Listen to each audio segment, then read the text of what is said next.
So you're going to ask questions, you're going to listen, and in order to do both of those things fully well, you have to be present. You have to be right there in the now of what is happening in order for you to be processing. Who are you when you're selling? And who are you when you're receiving? They might be different.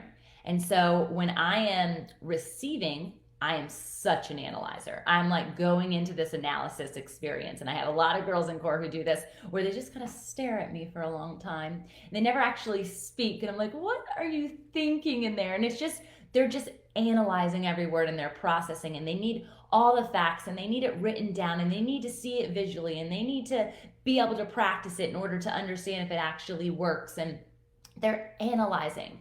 And that's not a bad thing, because I really believe that in that moment they are present, they're processing, and they're asking questions. Versus the supporter who's just like, yeah, you've got this, you can do this, this is what you should be doing, this is where you should be at, it's right where you're, like right where God would have you be right now. Also a really good role to play. We need those cheerleaders.